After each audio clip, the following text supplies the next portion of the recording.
So it feels bizarre because I've just done the school run. It's been raining. I got soaked, and the snow and sleet bashing down my window. But for the first time this year, I get to talk baseball, and I'm excited for that because it means spring is coming, the summer is coming, even though it doesn't look like it, but it is. And we've got competitive baseball sooner than usual as well because we've got the World Expedition coming up with the Team UK, who is going to represent us in America. So. I got the main man, Chris Knoblock, on today, who come from America. Correct me if I'm wrong. You came in 2019, and I'm going to gush over you for a bit. Is that you have been passionate about baseball in the UK. You've done a lot of good things for the UK in terms of connecting the UK to the MLB for the games and stuff. So it's a really big privilege to have you on and get to talk to you about what's coming up in March. Um, I guess my first question is, what made you come to the UK and kind of take on this job that you got? Sure. Well, thank you so much, Gavin. I think I'm going to have you introduce me every time I walk in a room now because that was very, very generous of you. I'm very lucky to have been here for the past 7 years now. 6 years living in the UK and all the way back to 2019 to work on baseball and softball in this country. And that's actually why I came over. So I have no right to live here other than through work. I actually get my UK citizenship, my British citizenship in the next month because of this job. And I came over because I have always believed that baseball and softball have a place in British culture.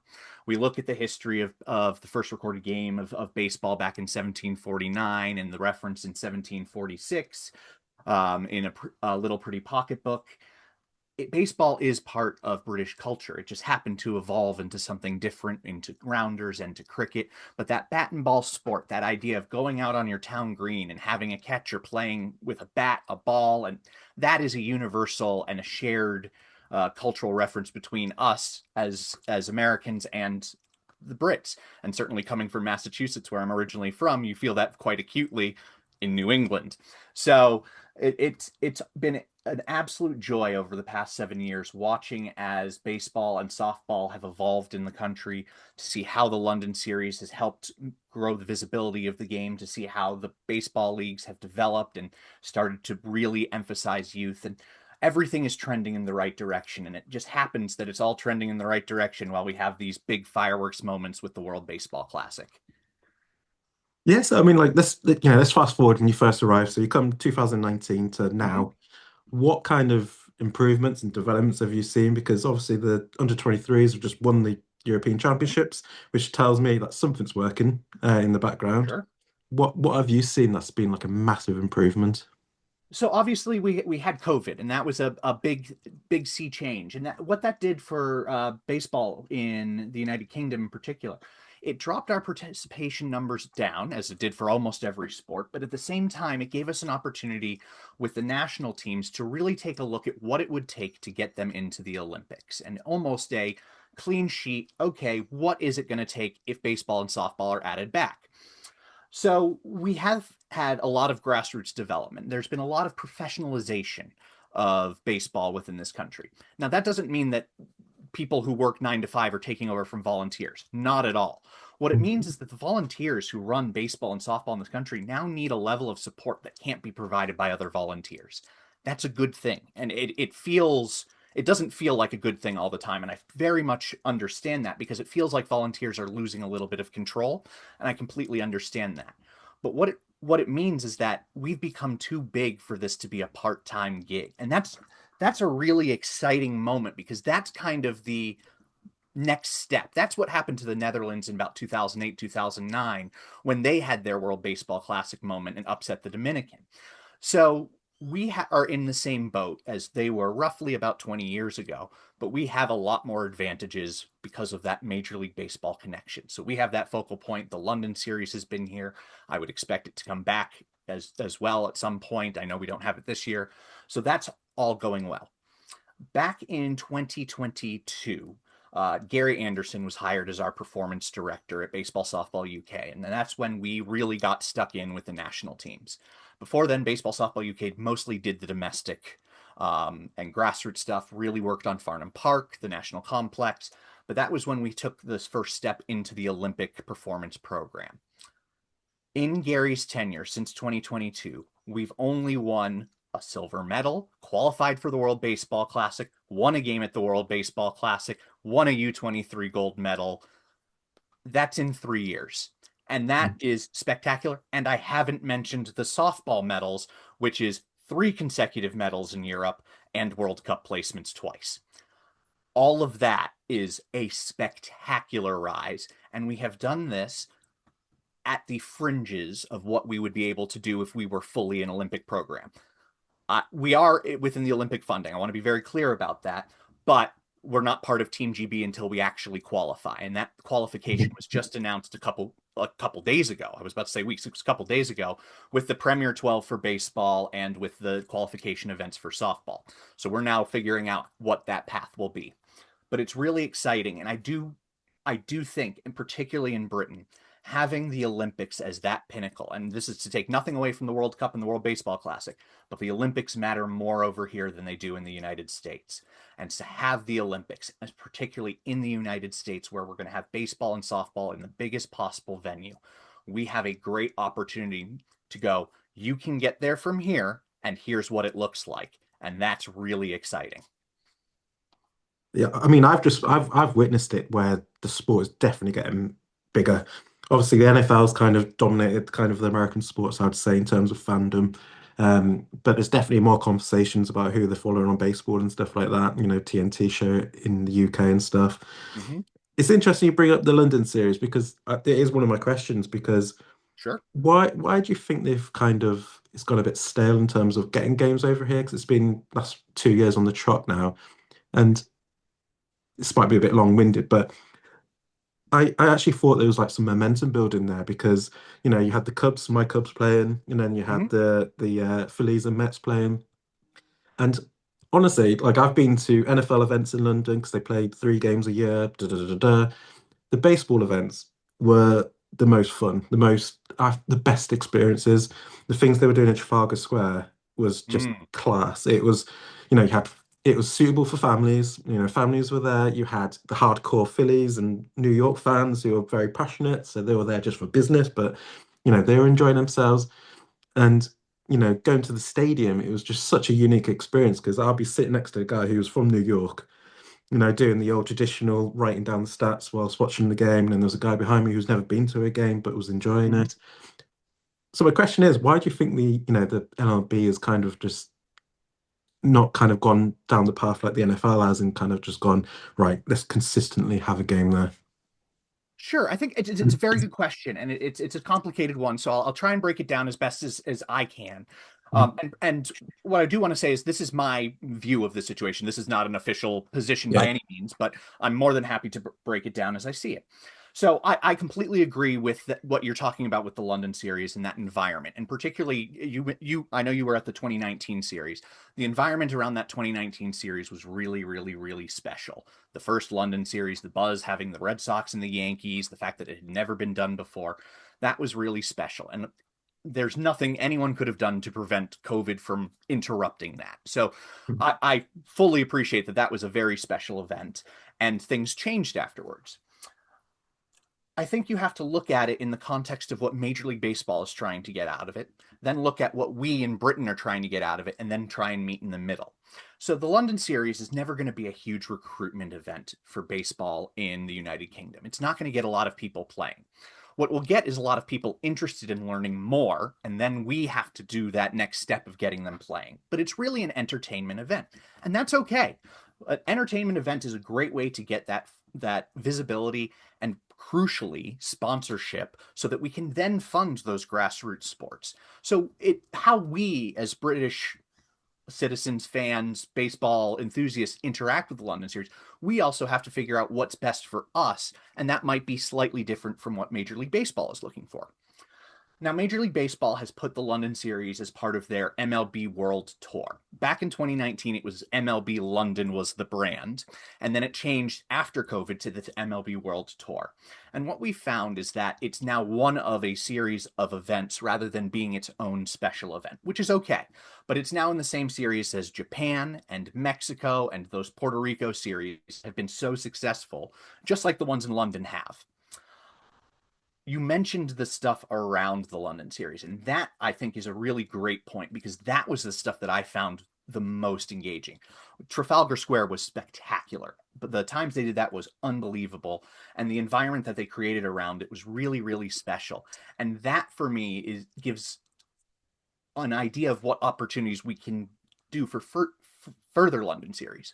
But I would also say that Major League Baseball hasn't taken their foot off the gas at all. It does feel like that, and I totally respect that. But with the collective bargaining agreement coming up this year, they have bigger fish to fry right now. I am sure they will come back, but we let them take care of their negotiations. That's for them to sort. I'm sure we will get more teams. Putting it in the context of the NFL is a great thing because the NFL has decided to go with a festival of football, as or American football, to preface, and that means that you have those 4 games or however many games it is, and everybody shows up in their favorite team uniform, and it's just about celebrating the game of football. Baseball's a little bit more factional than that. You're not going to get Yankees fans showing up at a Red Sox game in their Yankees kit. Whereas you can get somebody in a Raiders uniform showing up for a Jacksonville game, and it's not going to cause quite as much of a problem.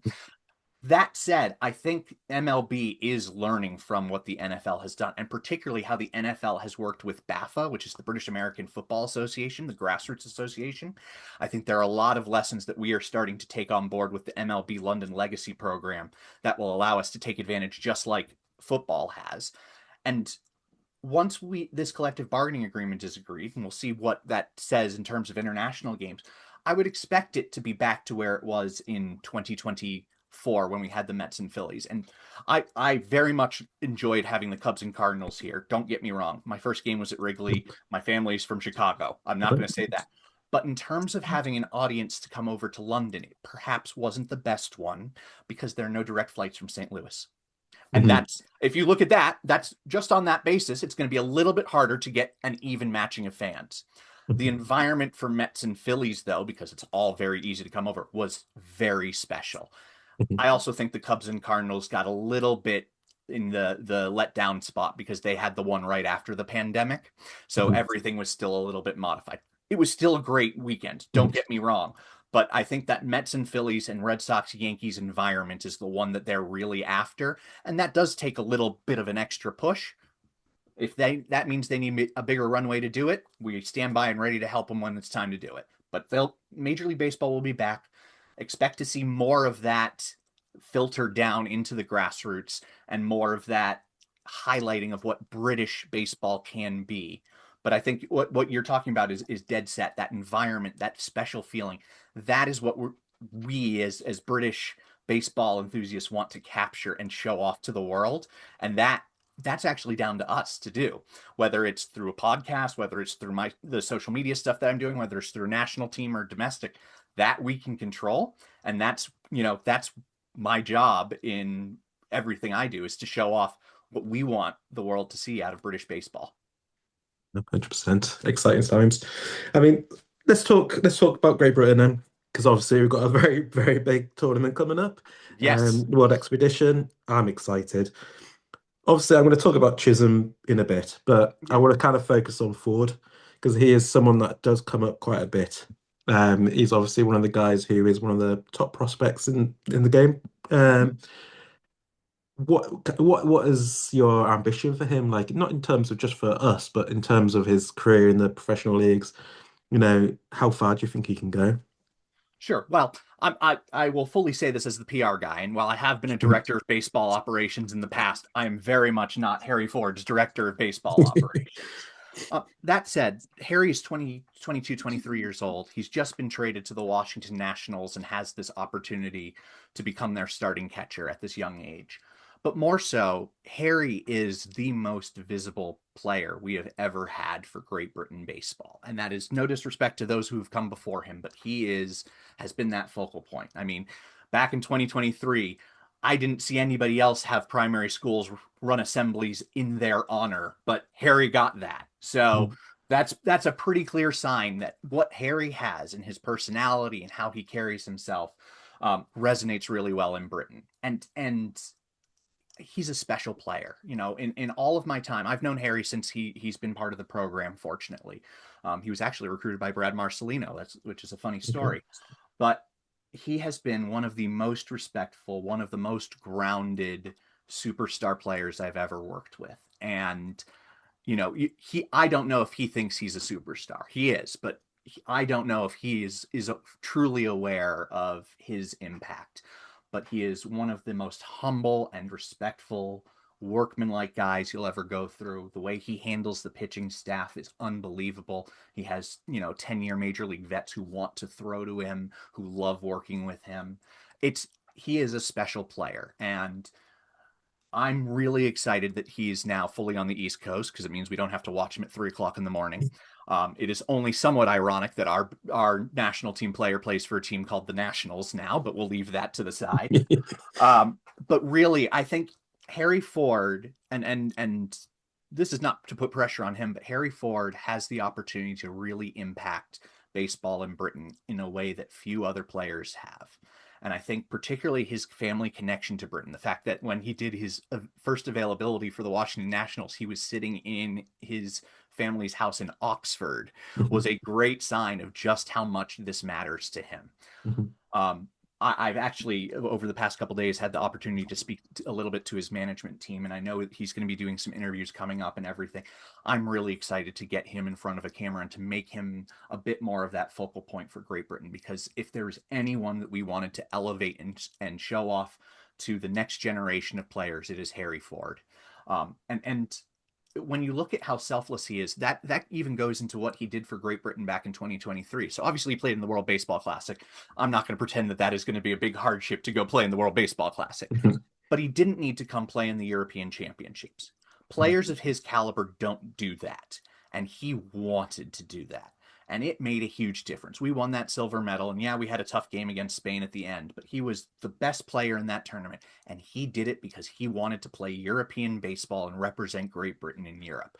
That's special. That's exciting. And so I'm really excited to get some time with Harry, make sure that, we can support him in whatever he's looking to do. And really help him to be the most Harry that he can be, because that's really all we need from him, because that's what resonates with people. So Harry Ford, he's going to be a special player for Great Britain for a long time. And the fact that he plays one of, if not the most important position on the field, the fact that he has that mentality, the fact that he is that individual is a really great sign for the program. And I hope we will have Harry Ford for the next 15 years as the guy. It's always better as well when the nice guys like that, though, because you're just totally rooting for them, aren't you? And you just want them. 100%. It makes a difference. It does really make a difference. And I mean, I saw him on kind of on the ladder of the prospects and stuff, and he was just behind the Cubs player. Well, we just traded him called Casey, Mm-hmm. and Casey was very effective when he came in because we were struggling at the second part of the season. The fact that he's just behind Casey and and Casey was established Cubs player for the second half of the season just shows where Harry Ford can go, and I can't wait to see what happens. Like, For sure. And but and, and I mean, also, if you look at the trade to the Nationals, he only got traded because the Mariners happen to have the best catcher in yeah, all of baseball, yeah, right? Like this, they were not eager to get rid of Harry Ford. It just happened when the guy in front of him hit 65 home runs. You're probably going to have to put that guy in the lineup, and that's pretty fair. yeah. So, I mean, Harry did a really well for himself when he made his major league debut. He's learned from some really, really great pitchers and catchers. I mean, to have sit behind Cal Raleigh for a month, that's unbelievably cool. Mhm. So, it's all lining up well for him, and I'm just really excited for his future. And is there any other players that we should be looking out for in this tournament that's not being talked about as much that you think actually he's not being talked about, but he could have a career for Team GB?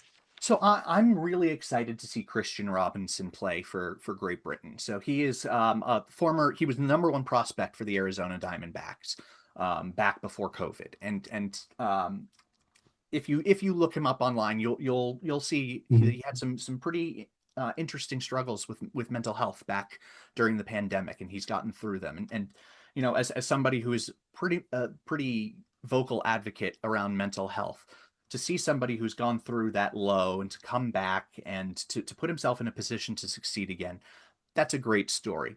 Mhm. Taking the story away from it, this is a player who has five tools. This is a player who can really perform. And if he manages to put it all together, that is something that would be really, really cool to watch and to have that story be that backup for a player. So I'm really excited to see Christian Robinson and get some time with him. I think having Tristan Beck on the roster is a potential tournament changer for Great Britain. And I appreciate that, you know, Tristan's going to give us 2, 3 innings in his appearances, and there are all of the restrictions that the World Baseball Classic has on pitching, which I'm not going to go through because they're very complicated and there's a lot of numbers that I don't remember. But Mhm. to have an established major league arm, not a former major league arm, not somebody who might be in the majors, but this is an established major league arm in a tournament like this where it comes down to individual pitches, that really matters. Mhm. And I think having Tristan and also his brother Brendan, who's a AAA player for the Yankees and a starting pitcher, to have those two arms with us, that fundamentally changes the proposition for Great Britain in the tournament because we can now think strategically about when we deploy the arms. It's not just deploying all of the arms when we can because that we have to. Now there's options. And once Mhm. you start to have options and start to think tactically, you can affect the outcome of the game a little bit more than just, hey, we're here, we've got 4 games to play, let's play these games. So that really excites me. I'm also really excited to have Brad Marcelino and this coaching staff working with this team. I am in awe of this support staff. We have Olympic medals, we have major league players, we have effectively a full major league caliber coaching staff. And these are players, you know, we have the hit. Brad runs is the hitting coordinator for the Diamondbacks. We have the base running coach from the Cubs. We have a base running coach from the Dodgers. We have the assistant hitting coach from the Red Sox and the quality control coach from the Yankees. I mean, these are big name teams, and we have their big name coaches, and they Mhm. have all come together for Great Britain. It is, well, we're going to be doing an article that'll be out next week just because it is such a Mhm. spectacular support staff. But that really excites me because this is very much going into a big league environment. Yeah, I mean, we've got to talk about it as well. Chisholm, who obviously it's Absolutely. came out. I mean, when that news broke, obviously the talent speaks for itself, of course. Like, he was in the World Series, what, 2 seasons ago. Mhm. Um, we can all see his talent. What I, this is quite a long-winded question, but it'll make sense at the end. Please. When it happened, it kind of reminded me of PCA, who plays for the Cubs. PCA had a great year last season, and he's got Chicago and the Palmers, well, the Cubs side of Mhm. Chicago in his hand. Everyone loves him. I think he's the most exciting player in baseball. We now go and sign a very good first baseman, as you probably are Mhm. aware, Bregman. And then PCA after that was basically saying, I've texted him 100 times. I want to have a one-to-one session with him. I want to see him in the batting cage and da da da da, because he wants to get all the ounce of experience from him. To me, I'm probably more excited for like the younger guys in the UK team to kind of learn from Chisholm in terms of his experience and watching him kind of prep, watching him how what he does in training, what he does in kind of the batting cage before the game and all that kind of stuff. Was that a fair thing to say this is probably more important in terms of the other guys watching this type of player and gaining from his experience and just his talent itself? It's a very interesting question. I'll break it down for you. I think it's a complicated answer, but in a good way. Mhm. So let me answer that for you in a couple parts. So obviously, having a player, a superstar of Jazz Chisholm's caliber, and this is an established superstar, is a sign that this is we're taking this tournament seriously. And for what it's worth, Jazz has always been part of the program for the last 10 years. It has never Mhm. been that Jazz didn't want to play for us. But Mhm. as you've seen from the World Baseball Classic, it is not as simple as, hey, we'd like you Mhm. on the roster. Please come on the roster. There are a lot of complexities that come with that. And we actually did Gary Anderson did a video that we put out on social media where it talks about our eligibility and all of the complexities in that roster construction that was very, very good. Um, Having a superstar on your team presents a lot of opportunities for those other players. The opportunity is not to become a superstar, but it's to learn from somebody who is at that level, how they carry themselves, how they go through their prep, how they, deal with the fame of being such a focal point. And one of the wonderful things about Jazz Chisholm is he is one of one. That he has such a distinct personality. He has his own style. He is unashamed to be Jazz, and that's a really great thing, to have that in a player who has that self confidence. That it's not arrogance. It can be perceived as arrogance, but that's what you want out of a superstar player. You want a superstar who knows that they're better than other people, and that's a good thing to have that focal point. So it's really exciting to have a player of his caliber, but it's also really exciting to have him come back to the program. Last time he stepped on the field for us was in Brooklyn, New York in 2016. That was 10 years ago. It was so long ago that I was actually rooting against him because I worked in the Atlantic League and my pitcher, Josh Zaid, was playing for Israel. That's how things have changed since this has happened. And he was 18 years old. He went by Jezrado, and he was our shortstop. Having him come back, one, it shows that yes, you might not be able to play in every tournament, but you are always part of the program. And that's something that every Great Britain manager that I've had during my tenure here, that has been point one, point two, point three. You are part of Great Britain. It doesn't matter where you go afterwards, you're in. And that's what matters. So to have that kind of signal that you can always come home is wonderful. In this tournament environment, I'm not sure how much time there will be to learn from Jazz. Okay. We have one day of training, two spring training games, off to Houston, go play a tournament, right? But now they have Jazz as a resource. All of these players, whether they are in the minor leagues, in the major leagues, in indie ball, or they're retired from their professional career, they now have that access. And he has access to them. And that's where much more magic can happen than just in this tournament environment, where basically in the tournament, his job is to anchor our lineup and to be that superstar that they can't Mhm. pitch around, to protect Harry Ford. I mean, if you look at 2023, it was Harry Ford batting cleanup and Trace Thompson. We've got both of them back, but now they're backed up by Jazz Chisholm, a Mhm. 30-30 player. How fundamental does that change your roster and your lineup? How much harder is it now to pitch around Great Britain? Suddenly, a one-run game, which we played against Mexico and the United States, that's not so that's not so set in stone anymore. So I think having Jazz will lift up the team absolutely. Having that superstar certainly shows the other teams in our pool and the other teams in the Classic that we are serious about what we're doing here. But now it's that access and that ability to link up not just this senior national team with Jazz, but also other players and coaches and staff that we will be able to link through and to kind of expand this GB family. Yeah, it's so exciting to have him on. I mean, yeah, let's talk about the world, the world expedition because I mean, our group, I mean, it's pretty tough, isn't it? I mean, Italy, established European team, Sure. Mexico is stacked. They got a sad pitching film that I'm very well aware of as a club fan. And every time you look at the US rooster, you kind of laugh because it's just Mm-hmm. ridiculously stacked. So, so when you go into a game, you play in the US. Do you think we kind of play a bit more freely in terms of the fact that actually the pressure's on them? Let's go out and see, do we play more freely or is it more of a tacticalness, you can't do this or that, if that makes sense? So it's a great question, and I don't want to speak for the coaching staff because Yeah, they will have their own opinion yeah. on this, and certainly what I would say is that in yes, the United States roster is potentially one of the best rosters ever put together. In that same breath, this is the best Great Britain roster ever put together on paper. It's also probably the best Italy roster ever put on paper. So all of that is great. and none of it will matter after first pitch. That's the beauty of this tournament. It is effectively 4 single-game wild cards. Mhm. Anyone can win on any day. And yeah, you know what? If it's Scooble and Paul Skeens, that's going to be really difficult for the 3 innings they can go.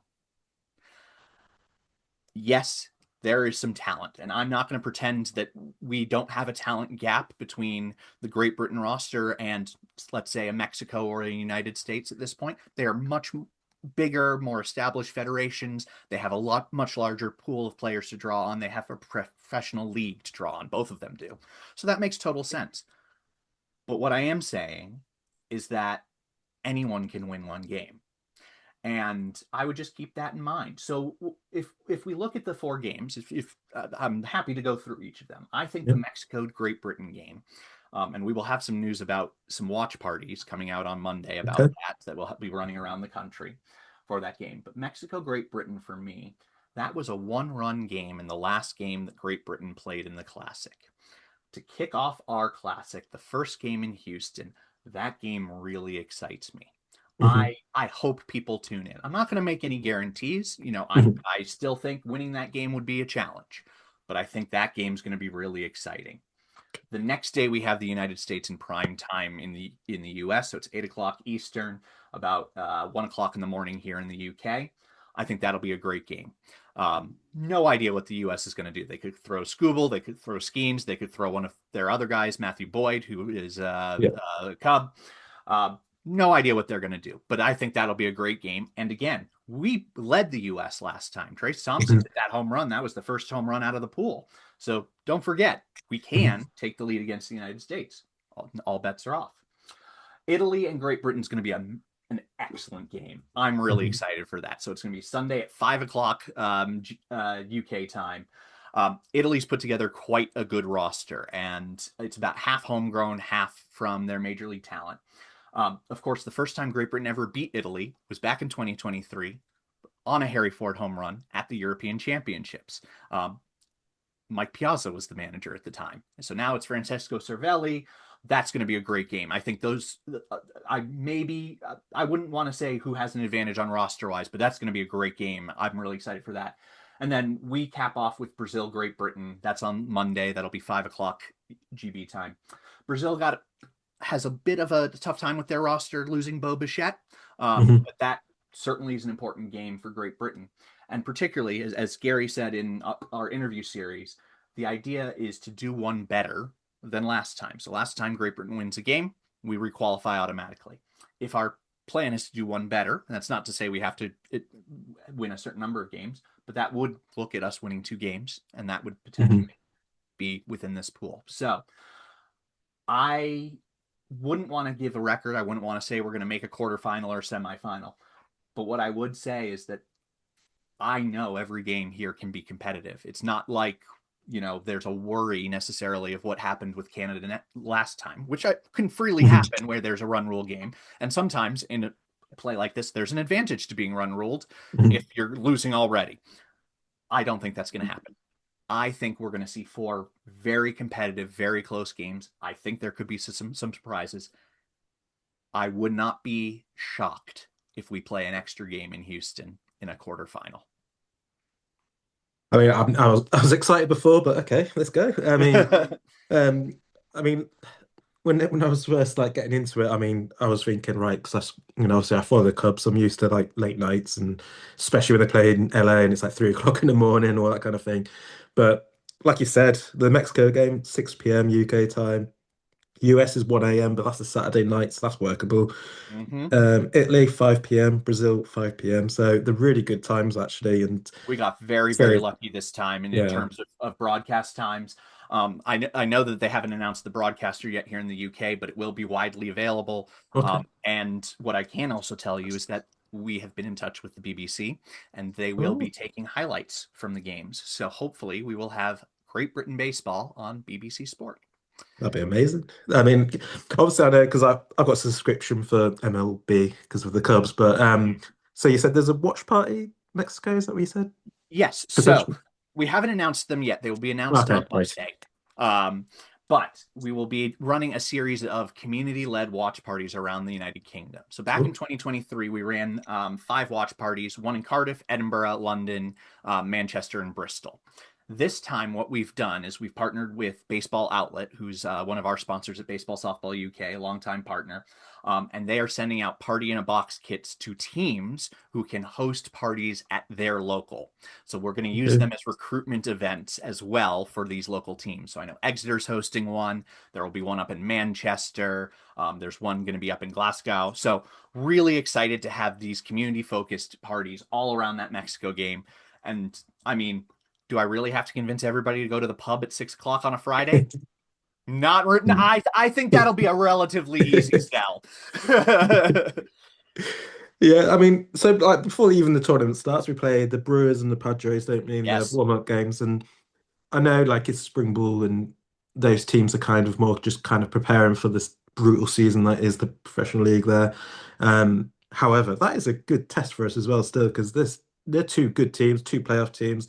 I know Brewers very well, obviously, being a Cubs fan. Um, but that's a good experience for the players as well, isn't it? To Oh, go fantastic. against established teams who are playoff teams, basically. It's going to be a great experience. So when we're out in Arizona, we are being hosted by the Brewers again, which is fantastic Yes. because we were hosted by the Brewers in 23. We know their complex. They're giving us a field. We then play them the next day. So we spend basically 2 days just on complex with the Brewers, working everything out with them, which is going to be spectacular. And to be in that big league setup will be great. Um, play, Playing the Brewers is going to be funny because we have Jack Seppings on the roster, who is part of the Brewers organization, so he can play against his team, which I always find quite funny. Um, they're going to be very good tests for GB because we have such a limited window to practice. So how it works is that our non-affiliated players, so players coming from independent ball, can report early, but we only get our affiliated players, and this time that really affects us because most of our players are affiliated on the 1st of March. We then train on the 2nd, play on the 3rd, play on the 4th, in Houston on the 5th, into the tournament on the 6th. So it's a very quick environment. But it's the same thing for European Championships. It's the same thing for the Premier 12. It's the same thing for all these tournaments in international play where you go in and go fast. The spring training games are going to be the best opportunity for these guys to learn how to play with each other on the field. We've got Lucius Fox and Jazz Chisholm, which are two major leaguers up the middle, but I can't tell you the last time they turned a double play together. This is their opportunity to try that. This is going to be the opportunity for Harry to throw down who has the coverage on a stolen base, the opportunity for our outfielders to figure out who is in what position and how to play the right shapings. They're going to have to learn that very quickly. The advantage is they're professional players. And so they know how to learn this quickly. They know what to do. It's just about learning how to do it with this group. It will be a crash course. It always is. One of the best things that we do, and every Great Britain manager, so Liam did it, Drew Spencer's done it, even Gary Anderson did this with his other teams, so outside of baseball, and Brad does this every time. The first session we do with the team before we hit the field is something called What Makes Us. And everybody goes around the room and never videoed, never going to see the light of day, but everybody goes around the room and they talk about what representing Great Britain means to them. And it's fascinating. I can tell you there's usually tears. There's a lot of emotion that comes with it because it matters so much. And it doesn't matter always in the most straightforward way. It's not, well, my family is from here, so I represent it. The stories are much more impactful. But once everyone has gone around the room, once they've all shared that story, you walk in with 30 different players, you walk out with a Great Britain national team, and they are ready to go to war. Doing it, we're going to do it again. And once that step happens, then it becomes a logistical question. So one of the things that really has grounded me with all of this GB stuff is how the staff works and that what makes us session, and that being the golden thread. Doesn't matter if you're a U12 or a senior, doesn't matter if you're the World Baseball Classic or you're playing in the European B Pool. That is the golden thread that links this all together. And the fact that that will now be coming to its final form to help move this for the Classic, that's going to be a really big thing for us. No, so excited. I mean, I've got one more question. I'll let you go, but Please. it's more of a general baseball question because it is a massive talking point, and you kind of hinted on it earlier. Dodgers. So obviously the conversation is are Dodgers ruining the sport? Because it's quite funny. Obviously, being from England, we've never had a salary cap in any Sure. sports, and it's kind of a unique thing in America, isn't it? Because most of your sports they've got a salary cap, except for baseball. Um, Obviously, they spent a lot of money. Got Shohei, won the World Series, spent more Mhm. money, won the World Series, and now they spent more money. What's your thoughts on it in terms of, the argument that Dodgers are ruining baseball and there could be no baseball in next year, basically? It's a very interesting question, and I think given how baseball has moved along in the past couple of years, traditionalists are going through a bit of a tough period, and I can totally understand that. And I, for what it's worth, Drew Spencer and I had a massive conversation about how much we hated the pitch clock. A week into the pitch clock existing, both of us are texting each other like nobody can find out how wrong we were because it fundamentally made the game better. Mhm. So you never really know how it's going to affect, and you kind of have to keep that open mind. And that's what I learned from that pitch clock experience is to keep that open mind. I don't think there's anything wrong with the Dodgers. In fact, I think everything is wrong with the other clubs that are complaining about the Dodgers. And I will take you back to the 1990s when the New York Yankees used to do this and nobody had a problem with it. The Yankees won 4 consecutive World Series. The Dodgers have won a couple, and it's talking like it's the end of the world. It is not. The end of the world is teams like the Pirates not spending money and depressing the market here. There's enough major league talent out there to probably fit 2 more major league teams, but certainly not if this is how the teams spend. So I am of the mindset that there does not need to be a salary cap. If anything, establish a salary floor instead of a salary cap, but don't cap it. The contracts that are being handed out are in some cases under fair market value. If you look at Shohei Ohtani's contract, yeah, it's $600 million. That seems really high. Do you think the Dodgers have made that much money off him already? Absolutely. So I have no problem with what the Dodgers are doing. I have a problem with everybody complaining about what the Dodgers are doing because it makes baseball better to have more money, more opportunity in the game. Also, I think that baseball compared to other American sports, it just doesn't work the same way. And I'll explain why. The baseball season is way, way, way longer. And going back to your point about the NFL versus MLB, that's why the logistics of coming over to London are so much more Mhm. complicated for Major League Baseball. You are interrupting 2 of your 162 games, which you Mhm. still have to play. Whereas with football, you throw in a couple bye weeks, you mess with the scheduling, and you can actually get around it in just a regular game week. There I think this collective bargaining agreement, and this is just my personal opinion, I'm not speaking on behalf of Mhm. anyone. I want to be very clear about Mhm. that. It's going to be very contentious, and I do expect there to be some challenges with it. But I hope once those challenges are gotten through, they one have established a baseline of a salary floor to make sure that teams are spending. They've taken a look at their broadcasting rights because I'm sure you've dealt with this with MLB TV and certainly over here with the different broadcasters, which is totally okay.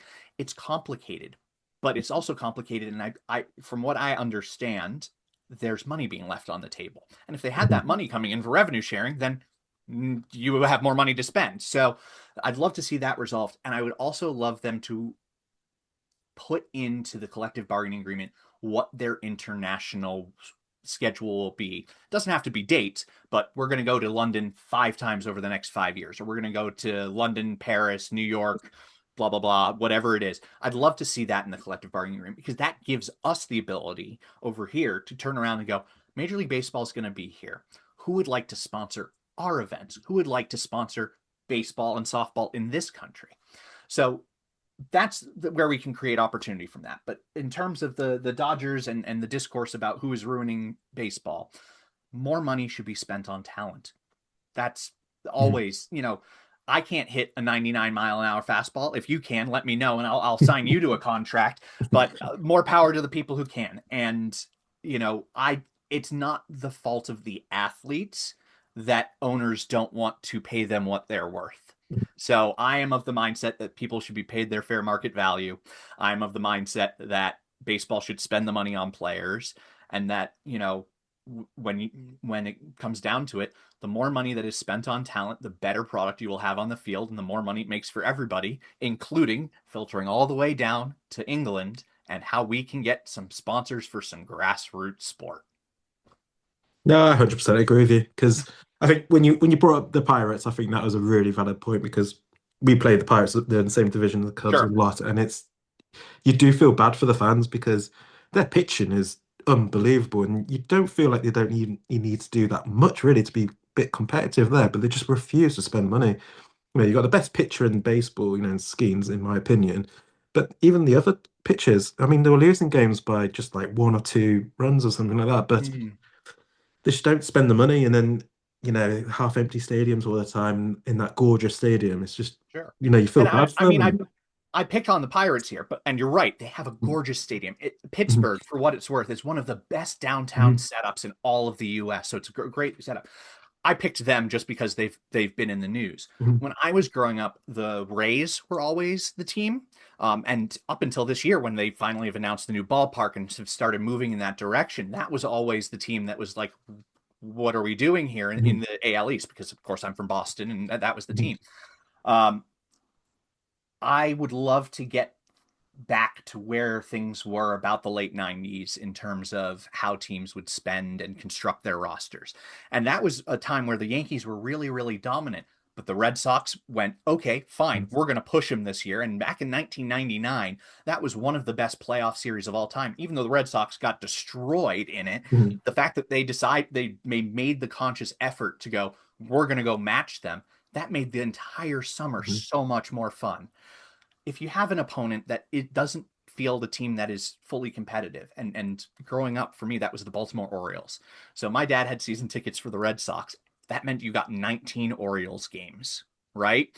That's a lot of games for a team that wins 60 games a year. mhm, So, it's not it depresses not just the, oh, I want to watch my favorite player get their contract or whatever. It makes the game experience a little less fun. It takes a little bit of life out mhm, of it. Whereas if you're fully throated in your support behind it, it just makes the whole thing better. I also think that if they get the revenue sharing, and that I will freely say is not necessarily on the ownership, that is a league wide thing and it's a complicated issue. I'm not pretending it's not. That's where you can finally get a team back to Montreal. That's where you get a team in Portland, Oregon, which is a market that deserves a team so much. If, as an aside, if you have a couple hours, there's a Netflix documentary called "The Battered Bastards of Baseball" about the Portland Pickles. I think no, sorry, the Portland Pickles are the team Good. now. It's the Portland Mavericks was Yeah. the team back then. Bing Russell's team. One, as somebody who worked in independent baseball, yes, that's what it's like, very specifically. Two, it is just a great documentary. So I can't recommend it highly enough. But the fact is, if we had two more major league teams, that is 50 more roster spots. That is so much more revenue. Mhm. And that is kids in Montreal and in Quebec who suddenly have that aspirational moment, which, as somebody sitting here in Great Britain who sees the Commonwealth, I'd really like for there to be more of a talent pool that we can just pluck out of Canada too. No, it's been fantastic like having you on. Really appreciate it. And yeah, just wish the boys well for us and make us proud. Absolutely. Thank you so much. I really appreciate it, Gav. I'm sure I will say hi to BJ Murray for you. Oh, please. Make Aye. sure we've got that Cubs connection. Thank you so much for the time. I love being able to talk about baseball in this country and the opportunities that there are. And I hope that the World Baseball Classic shows just what the potential is for Great Britain, not just on the world stage, but here at home. That is my goal and my wish. Yeah, brilliant. Thank you so much. Thank you, Gav.